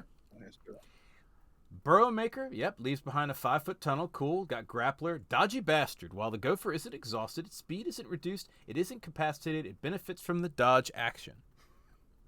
Because you can't kill that thing in the movie. It's got oversized teeth. It's like 3 melee attacks, 2 with its claws and 1 with its teeth. We've got a bite. Got a burrowing lunge. That's yeah. It's an ankle biter. Yes, definitely. And Alice Bane. I love the special licenses here, or special actions. I'm sorry. I was looking at License to Kill, which is the legendary action. Special actions: Burrowing Menace. While burrowing, the gopher tunnels up to its speed aggressively and bursts from the ground. Each creature in a 10-foot long, 5-foot wide line must make a DC 15 save or take 13 bludgeoning damage. Large or smaller creatures are knocked prone. How big is this thing? It's a large beast. Yeah. Yeah, so a horse-sized gopher. Yes. Ooh. Yes, I'm down with we're gonna this. see this. We're gonna see this. Nash and Just Dash. saying. Hey, you guys met the mineral links from one of our episodes. Yeah, they also met the We did. trapdoor. Trapdoor land sharks. Yes, Yeah. you've met the trapdoor land sharks. Ooh, nice. Trapdoor land shark, and we did. they landed on the majestic skyflump Yeah. as well at one point in one of the games. I'll explain those. The Lumps are prison fun. colony Majestic Lamp. It was, yes. So we've got Subterranean Menace as a bonus action, and then License to Kill makes a bite or a claw attack. It's in the hole. Gopher burrows up to its speed without provoking opportunity attacks. Sure. This is good. This is literally a total party kill in gopher size. This is great. Mm-hmm. And then Taunting Dance, and this is the best part. Performs an infuriating Fey-infused jig. As it should be. As it should. Each creature within 120 feet that can see it must make a DC 14 Wiz save or compelled by fury and anger on each of its turns for 1 minute to approach the gopher with all of its movement speed if able, and it also has disadvantage on attack rolls against creatures other than the gopher. Repeats the save at each of its turns, ending on a success. Yes. And the whole time... I see this thing. What's that? No, go ahead. I was gonna say I see this thing totally using that Fey dance and doing like a whole like Bugs Bunny burrowing towards the cliff edge and then like just dropping down suddenly so people. Sure. This is when, as a DM, you prepare the song in advance to play on Discord for everybody. I'm all right. I'm alright. Nobody. Don't Beep, nobody beep, worry beep, beep. about me. So thank you for that. That's I'm definitely going to bring that to my characters at some point. Maybe not this game, but Next week. next week. Yeah, we'll do it next week. That is glorious. I love it. There's a lot of weird monsters we've created over the years. Matt, what's one of your favorites? I've got a couple, but I love the mountain lion. Oh, the lion that's literally a mountain? Yeah. Terrifying. Yeah, we did an episode on Megafauna. and somebody else had asked me to. Back when we were on Twitter regularly, I refuse to call it X. Back when we were on Twitter regularly, Back when he was on Twitter regularly. fair. We talked about making monsters, and a couple people DM'd me monsters they wanted made, and two of the ones that I loved the most was the mountain lion and the Lich Rakshasa. So Rakshasa. Boom. I'm not a B-52s fan. I know, but it's just I can't help myself. If you see me twitch every time he drops into Fred's voice, that's why. That's just, I'm gonna make a Rakshasa that looks disturbingly like Fred Schneider from the B-52s. If you're gonna do that, I think you should just go ahead and also make like a YouTube video for it. Rakshasa. You know what? Done. Challenge accepted. We'll do that. Yeah, make Nice. a parody. It's a dwarf video. wearing a backpack. Be careful of what you summon. All right, yeah. So so the mountain lion was one of them. Yeah. God, there's been so many. The water strider mount that we made way back in freaking 3.5 years ago when we did mounts. Oh yeah, the water. What did it have? I can't even remember the water strider. Oh, it was one of the chimeras. It was a water strider. Good God, so long ago. No, I don't know anymore. You know what I remember about our chimeras episode was the Rocka Flocka Flame. Yeah. Yeah, I know. To go hard in the paint. So like his entire purpose for creating this chimera was so that he could use the name that he came up with. It was the Rock, it was Waka Flocka, and it was the dude from Seagulls. Yeah, flock of seagulls. Flock of Seagulls. Yeah. Rocka Flocka Flame. Yeah. But it was Nice. all three of their heads on a chimeric body. It is the backronym of chimeras. Ring. It was awful. That was one of the ones that it took us a while to actually get through the recording of because We couldn't stop laughing the I whole time couldn't we were control doing it. my face. Where did that go? I'm gonna look that up real quick while you're talking about it. I miss. Haven't I suffered enough? I'm laughing at it now, man. I love that one. That was so great.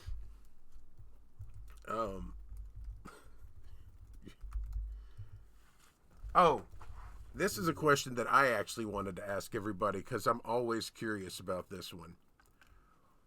What character have you always wanted to play? Like race, class, background, like what combo have you always wanted to play that you've never gotten around to?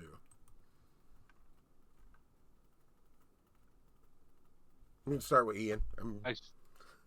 Yeah, I'm thinking back through my Rolodex of unplayed characters. It's tough, isn't it? It is because I've managed to find instances to play at least a one shot with all of the ones that I really wanted to play with. But I think that the one that I would most want to break out and actually do a campaign with of them is it's a transmutation wizard. He's a warforged transmuter. His name is Nigel Farson, and he was human. He was a high level. You see, he was a high level human wizard. He had a contingency. hidden within an iron golem that he built. Nice. And somebody sabotaged his contingency and then offed him. And so his consciousness got stuck in the iron golem. Like you do. And because of his big iron golem sausage fingers, he wasn't able to copy his spellbook before all of his spells disappeared. Oh, suck. And so he has been basically relegated back to a first level wizard because he's having to relearn all of his magic. So he has all of the experience of an experienced elderly former adventurer, So sage but he background. doesn't have. But he's still having to, he's having to relearn all of his magic in order to do all the crazy magic stuff that he used to be able to do. Nice. That sounds fun.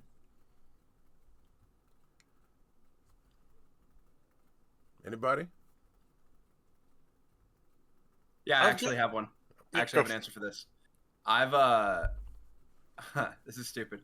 I've kind of wanted to play. I haven't figured out the race, but a Circle of the Moon druid with social anxiety who can't stand not being wild shaped. Oh, And so, okay. like, for any given reason and for the majority of the Interesting. time, they would rather be in some sort of animal form than in their own skin. I love that. That's awesome. That's really cool. It's a Sphinx tabaxi. Nice. That's the answer to your question. That's your race. All right. Nice. Is tired of getting the sunburn and everything, and they're like, I don't have to do this shit if I don't want to. Fucking squirrel. Boom. What?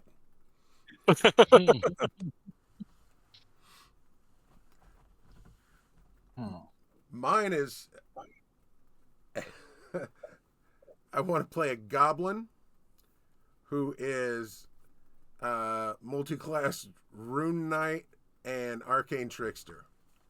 Oh, God.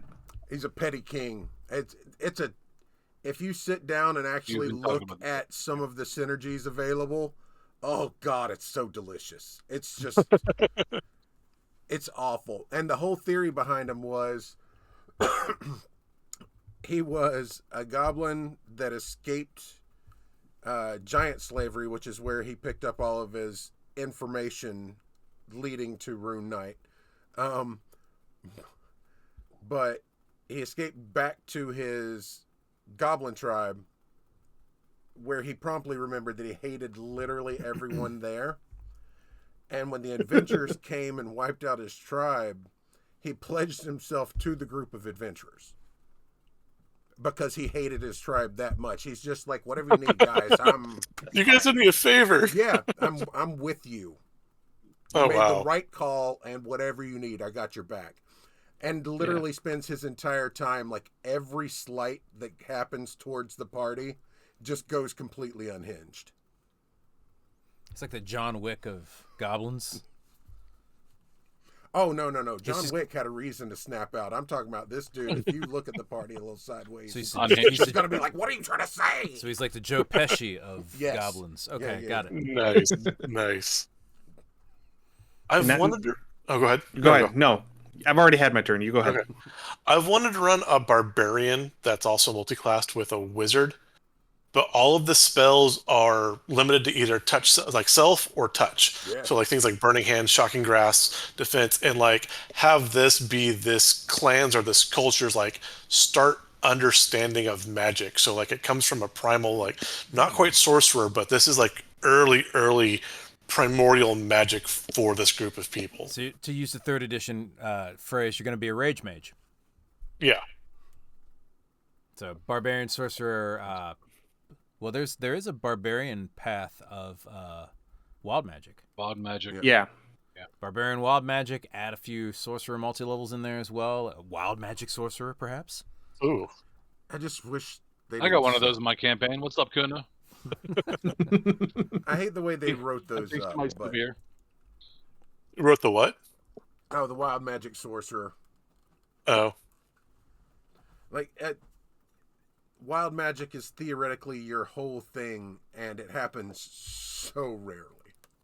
Yeah.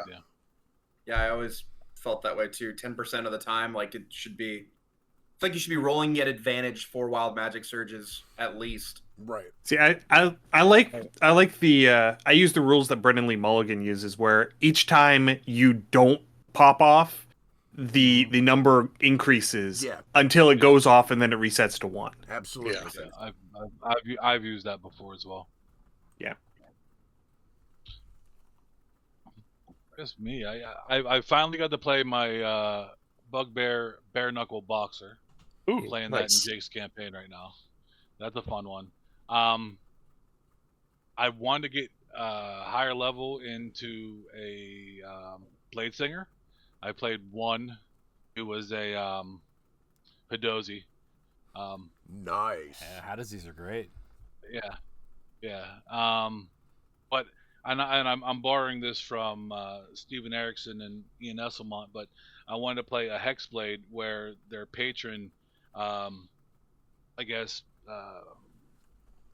blessed 13 different warriors, and it's our job to go, like kind of like Highlander.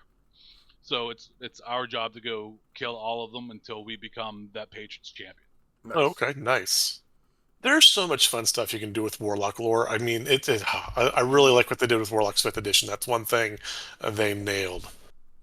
Agreed. Yeah, we constantly go back whenever we're talking about stuff about, you know, how you can do different how you can skin out different warlock patron interactions with their chosen vessels. I get very frustrated that they haven't added a dozen more patrons. Like, the fact that they've only added 1 or 2 is nonsensical. Look for the upcoming episode on this. Yeah. But Matt, whenever you were talking about the character that you wanted to play, that reminded me that there is a character that I had thought of that I do want to play that I haven't actually gotten to do yet, which is I want to play an Eldritch Knight bodyguard. Nice. Maybe multi-class into what is it, the Inquisitive Rogue? Mm-hmm. For Ooh.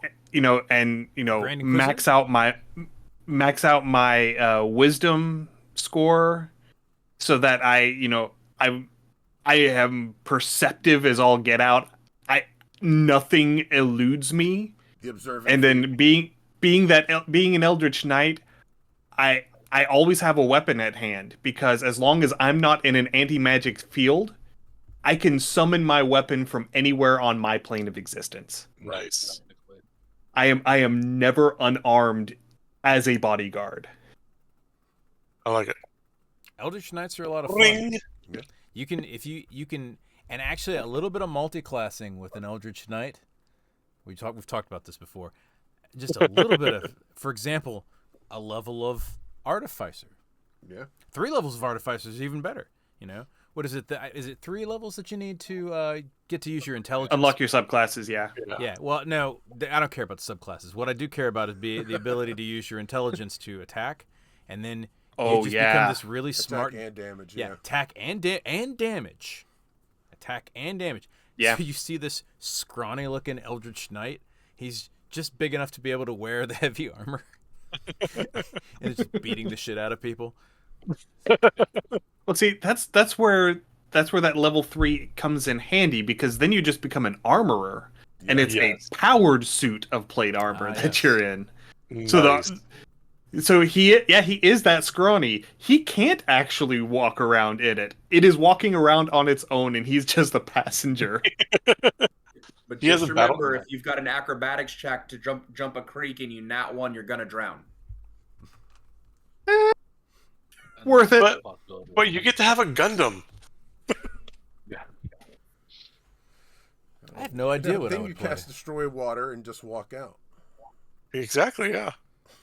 Because you Be got like, a "Why?" spell slot for it, because you're playing 3 frickin' casters. What would I play?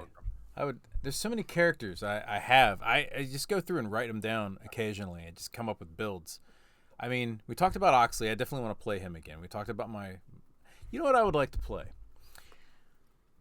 I would be a charisma warrior. Mm. You know, A little bit of Hexblade. Charisma build? A charisma build. Might be a think- charisma yeah, build. that could be Little- fun. A little bit of Hexblade, a little bit of Sorcerer, a little bit of Bard. Why not go a little Paladin in there as well, just for giggles? A little song and dance and slice people to ribbons. It'd be delightful. Sounds great. It would be this, yeah. Nice. We call him the Singing Slicer. That's what we'd call him. He'd sing a little ditty tune as he cuts you to ribbons. I like to sing and dance. Yeah, screw a blade singer, man. This guy is an actual singer. He's got That's the bard one part. class from 3rd edition. You're talking about, you're mentioning a paladin. Blackguards didn't come from 3rd edition to 5th, and I miss blackguards. Yeah. Really do. Yeah, and the Oathbreaker doesn't scratch that itch by any stretch. No, not quite. Yeah. Yeah, there's a lot of things that didn't quite make the cut. That they've kind of tried to subclass into what it was, but maybe less. Doesn't feel quite successfully. right, yeah. Yeah. Anthony has a Blackguard stat block to torture our players with for later. Ooh. Anthony, The damn it. Yeah, I mean, one that I wish had made it from 3rd edition to 5th edition was the Urban Ranger. Yeah. Oh, the I mean, to the point Stalker?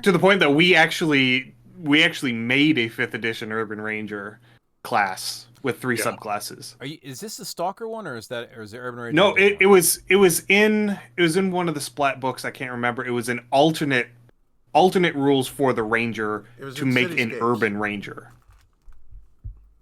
It was in the Cityscapes book. Yeah, Cityscapes. That's right. Yeah. Hmm.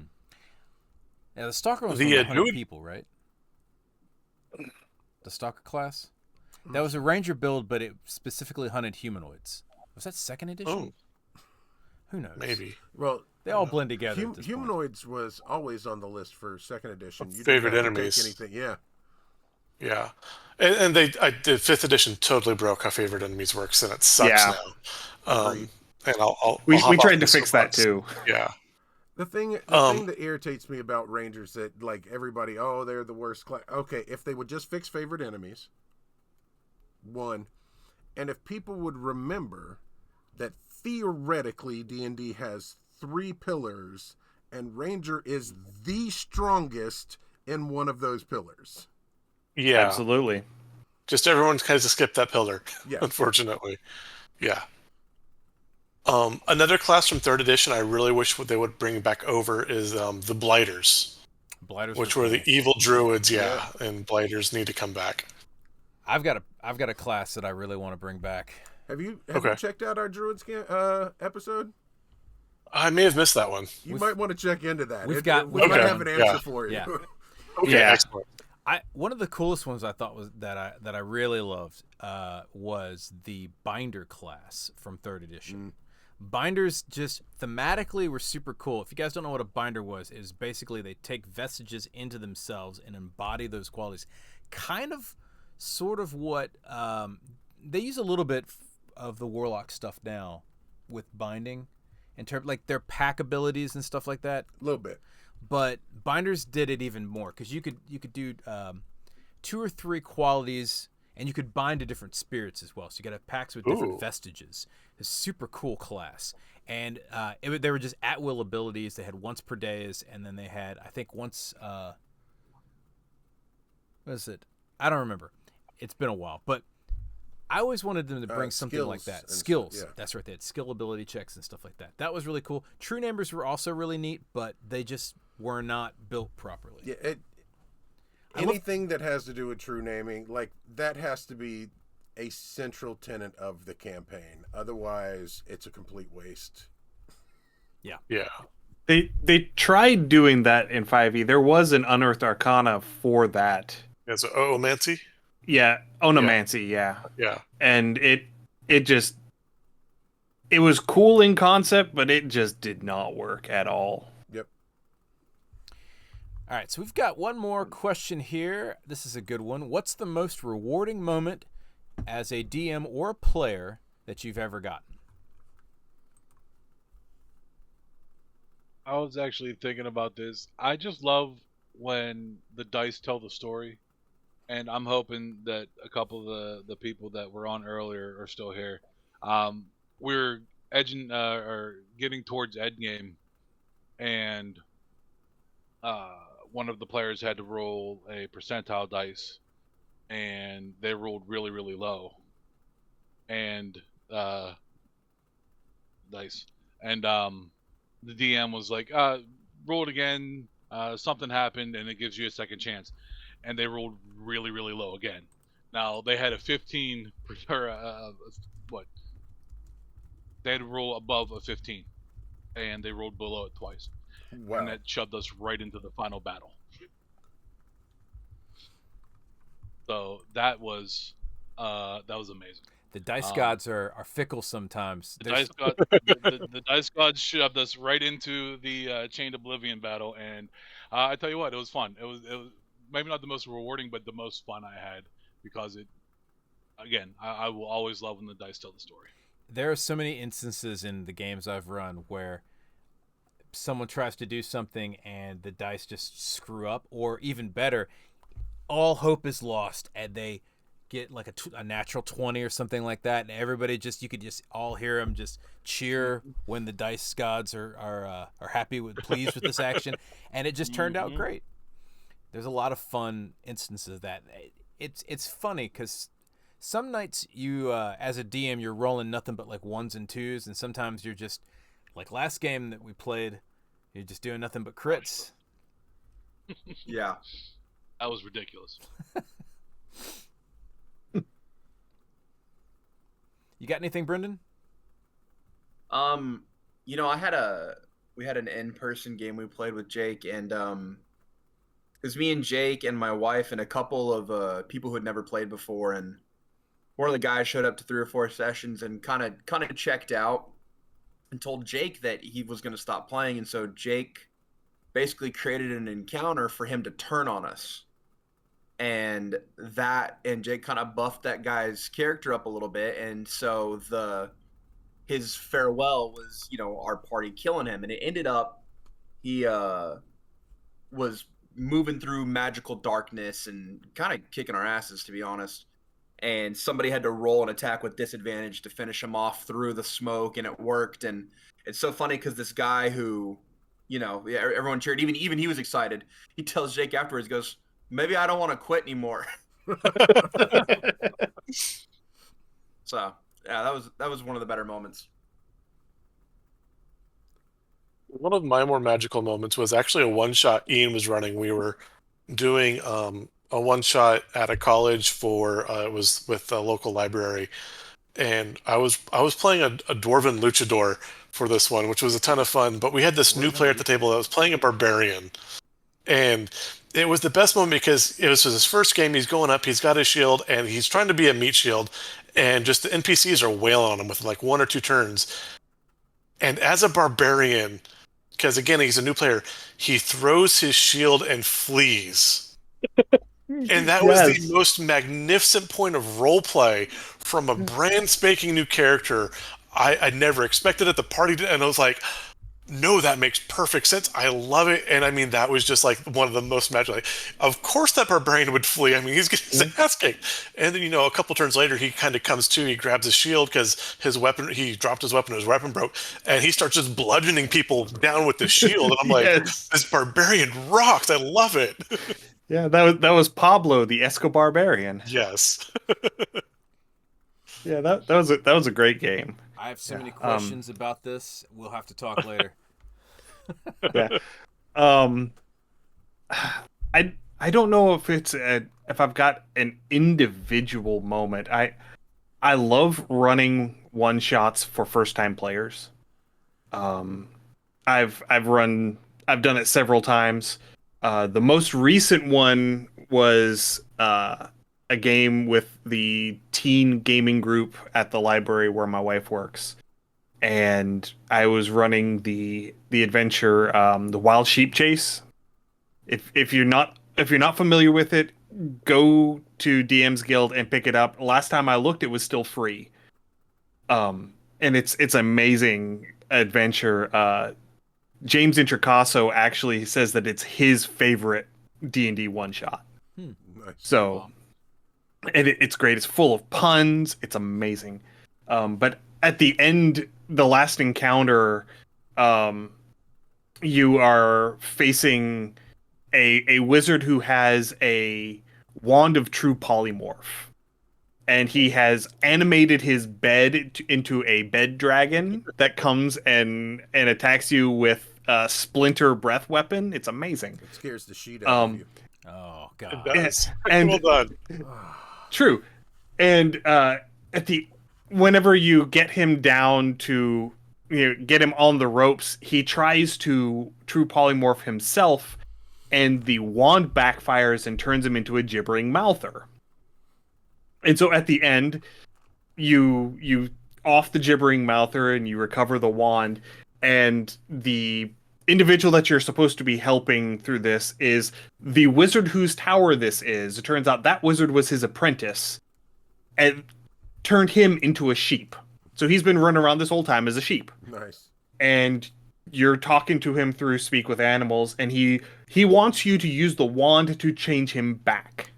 But the wand is damaged, and you have to succeed on, I think it's a DC 18 Arcana check. Keep in mind, this is a one-shot designed for level 4 characters. A DC 18 Arcana check is going to be hard to do. If you fail, he turns into a gibbering mouther. If you fail by 5 or more, the wand explodes Yes. and turns him into a gibbering mouther. Gibber. So I had 2 players. This was their first game ever. 2 players. That was their second game ever. One of the players picks up the wand, decides, I'm going to try the Arcana check, and rolls a 4. Yeah.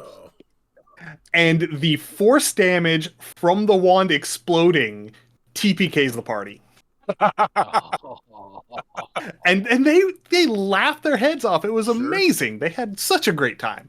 Yeah. It was the perfect ending for a one shot. None of them had any investment in these characters. It was awesome. Like at the beginning, whenever there's that initial confrontation between the party and the guards working for this apprentice wizard, normally it's set up to where you're encouraged to engage in fighting these people. And they decided to pick up the sheep and run into the general store. And so the fight ended up going into the general store, and all of the chaos that ensues from that. Toppling shelves, Sure. using the counter for cover. It was great. I feel I don't know, as a DM, do you ever feel for the general store owners when the adventurers come in? I would love to have I've been meaning to write like a short story from the shopkeeper's point of view when the adventurers come in and wreck the place and try to haggle over, however much gold pieces something is, threaten them with magic, and then, drop 500 gold because they don't understand the concept of money. Right. But also, like, make absolutely outlandish requests. Yes. Yeah. Yes. This bag of Holden, does it come in plaid, and can you attach a small wyvern to it? What? No, I can't. But I need a tidy Make your wyvern to own carry my Hamlish. bag of holding. Yeah, Hamlish. Go back to the primordial chaos, you Paisley mage. Thank you for that reference, by the way. Hamlish the Paisley mage, folks. He's in the deep Paisley, just hanging out with slods. That's my boy. That's his boy. That's his boy. He created him. It's good. You know what? That's what we need to write up. We need to write up Hamlish. Sure. What is Hamlish? What if we wrote him up in 5th edition? That's an interesting concept. I'd have to make a new race at this point. He's been in the deep for a long time. He's a slod. He's a slod now. That's what it is. Does he have a party hat? Yes. I don't know why. He has a plaid wizard's hat. He's got a Yeah, balloon perfect. animal. That's what it is. That's his familiar. It's a balloon animal. It sits on his shoulder. It's got a mallet. Is it a balloon mallet? Yeah, it's got a balloon mallet. Maybe a balloon Is this going to be your spear, familiar? Your familiar is this mage. Yes, it's got a fishbowl on his shoulder, on the balloon animal's shoulder. Yeah, which is so a your balloon. familiar has a familiar? Yeah, Yes. with a it's a balloon turducken, folks. It's wonderful. I am going to answer before Matt because he hasn't answered yet, and he's looking something up. Yeah, I am. I'm You're looking up for my picture of Hamblish. Go for it. I would say my favorite moment as a DM or a player is when the story writes itself. When I can literally see my players writing something out, and for those of you who've never played with me, I have like maybe a bullet point list at the most. Right. And I generally improv stuff on the fly. And when you set a story up, whether it's giving a prompt or, in improv we call them delivering gifts, when you deliver a gift to somebody, and then it becomes this whole thing, that's always a lot of fun, particularly when at the end of the game it's like, oh man, that was such a great story. I was like, well, you guys helped make this story. Like, it's not just me. I'm just the conductor here. I'm just, prodding you guys with the stick occasionally to get you guys to make creative stuff. So that always fills me with glee. And there's been several games that have ended and they realized that they created the story themselves, which was really cool. Calvin Knights did that too at one point, where you guys basically were the reason that you got arrested in the beginning, which was a lot of fun. Oops. Yes. Sometimes you're your own worst enemies. A lot of times. Like almost all the time. Yeah. Yeah.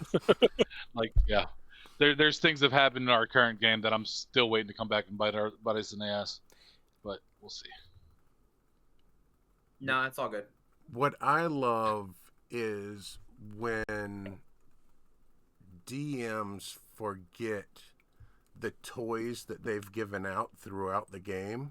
Oh, yes.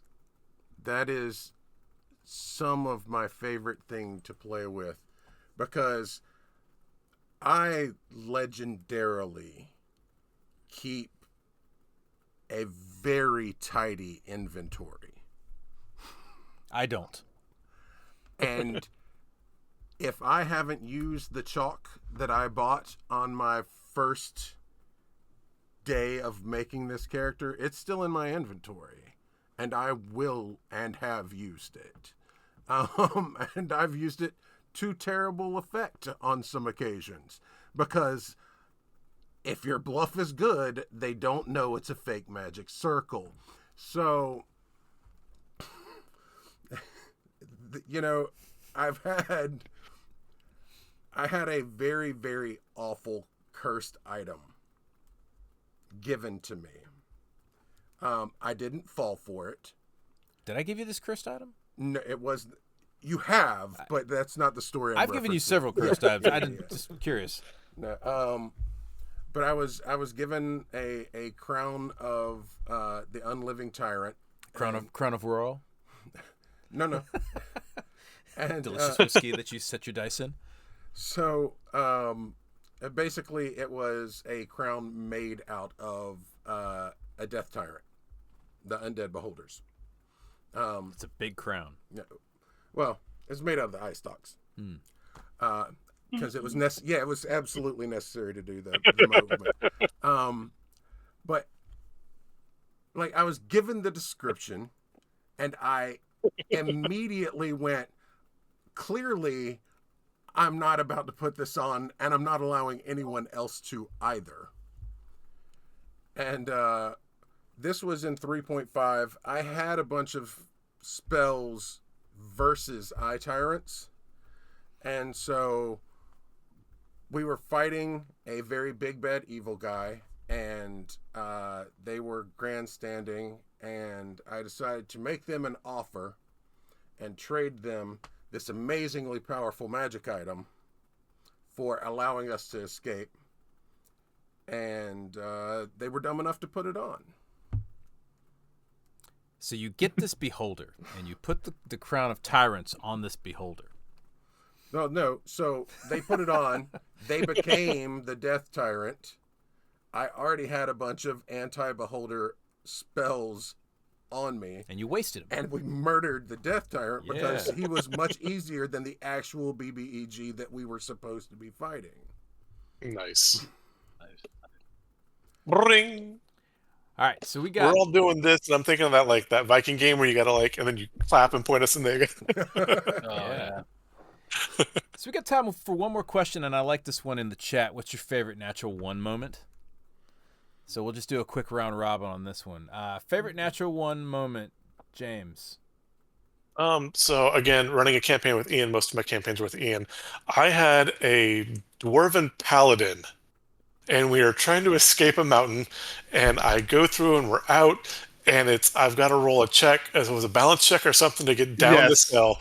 I roll a 1 and tumble my dwarven ass all the way down the hill, bouncing like a dozen times, and kill my paladin outright at the base of the mountain. His naked paladin. Yes. because they were escaping. They were slaves in a mine, and they were escaping. And so he literally just had like a canvas sack. Yeah. I think that may also be my favorite natural one moment. Because I don't have a whole lot of natural one moments, really. I've got several natural 20 moments, but I don't have. I think that's the one natural one moment that really stands out. Dave, natural one moment that you really remember. In one of my campaigns, I do a crit fumble and crit hit table, and she just brought it up, and this is why it stands out to me so much. But I have a what is she? Barbarian, and she charges after her. The reason why she left her tribe was to hunt this certain creature, and she come across it, and he charges and whiffs, and she rolled on the table, and she fell and knocked herself out. Sorry, Kuna. so she charges after this, both hands on her, or she actually dual wields axes, goes up and slips, knocks her and knocks herself out. Nice. It was, yeah. I really do like the fumble tables, because some of them are pretty interesting. Fumbles are hilarious. That was a good one. Brendan, your favorite natural one moment? We were playing a home game, and I think there were like 7 of us at the table, and we were only like level 2. It was just a basic travel day, and our ranger decided for flavor they were going to go out and hunt for food, and rolled back-to-back nat 1s on attacks on squirrels, and shot both of their arrows into the cart we were traveling on. And we got out and tried to roll initiative to figure out what was attacking us. And it was just our ranger out in front of us. That's awesome. Nice. I love that. Matt, what about you? What's your favorite natural one moment? I was running a game, and some of my players had decided that maybe their noble patron could be a little more generous, and when trying to make negotiations, rolled a natural 1 on someone they had already just pissed off. Oh. And had to fight their way out of the manor. Yeah. It bees that way sometimes. Like, well, maybe we'd have been a little more motivated if we hadn't had this shitty reward. And So Dave's story actually reminded me of a different natural one moment. And it's, funnily enough, I was playing the same character that James was talking about, because I had rolled it up as a character for a game where my wife was learning how to DM.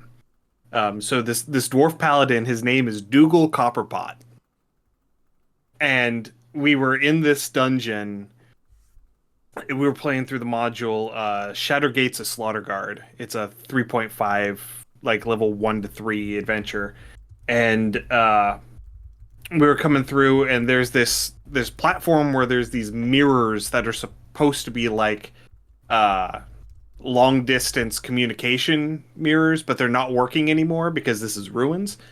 And I can't remember what we were fighting, but Dougal rolled a nat 1 first on a saving throw to avoid getting hit, and so he got knocked prone.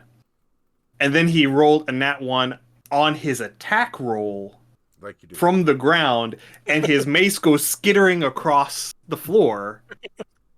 and he was about to get one-shotted on the next turn when my wife retconned that he knocked this ladder that was on the map over there off the side, and the Mog that was down in the pit climbed up the ladder and grabbed this like goblin or whatever it was and threw it off the platform into the pit. So it kept my dwarf paladin from getting got. Google needs to consider like maybe just like bussing tables at an inn. Adventuring is not for him. Dougal is the most naive individual ever. They're hiring. He has no business adventuring. Yeah, just don't fall in. I think mine was there's this rod of 7 parts that I had to accidentally break, and then we rolled on the Net Librum table of wild magic effects, and the sun exploded. Because if you roll a, what is it, 10,000? Yeah, it's a 1 out of 10,000. Oops. So we rolled new characters, but that was a lot of fun.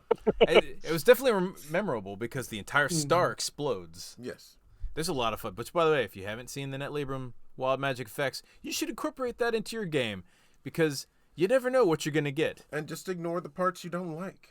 That's true, yes. Just make your player roll again. It's fine.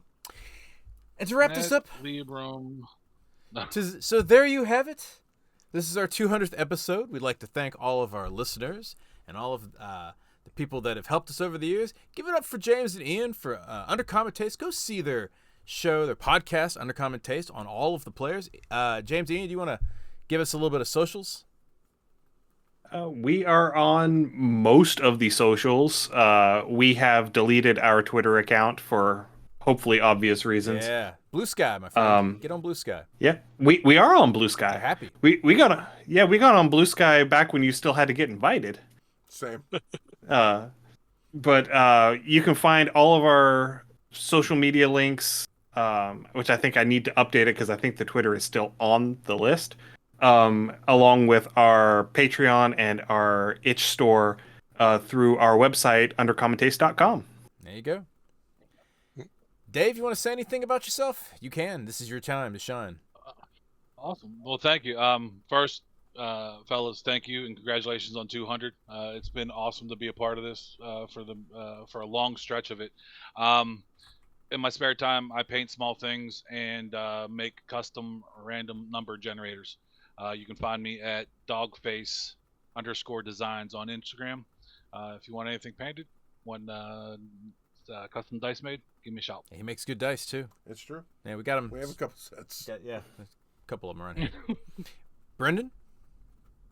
I don't have anything to promote. I just want to say congratulations on 200 episodes. This is a testament to Eric's roll with itness by just having me show up a minute before this starts and just assuming that I'm not going to go rogue on broadcast and tank the whole thing. And if I can say anything, I would say just be nice to other people and assume the best, not the worst. Be excellent to each other, yes. Did you enjoy this episode? Subscribe to the podcast on all of your favorite players. You can also... I'm not going to do it. I always have this in front of me because I always screw it up. That's part of our secret right there. Click the 5 stars, hit subscribe, ring the bell, and yeah. Because it feeds the hungry algorithm? Well, yeah, but there's a part in there that I always screw up before. Hungry because it feeds the hungry algorithm. Yes, which is slowly crawling to you with a bunch of randos. You get online and do another 200 episodes. We'll be here for another 200 episodes, folks. Hopefully, with any luck, we might even have 200 more after that. Again, thank you so much for everybody watching, and thanks everybody for listening to us on all of the different players and stuff like that. Once again, my name is Eric. And I'm Matt. And we will see you next time. Bye-bye. We out. Bye, guys.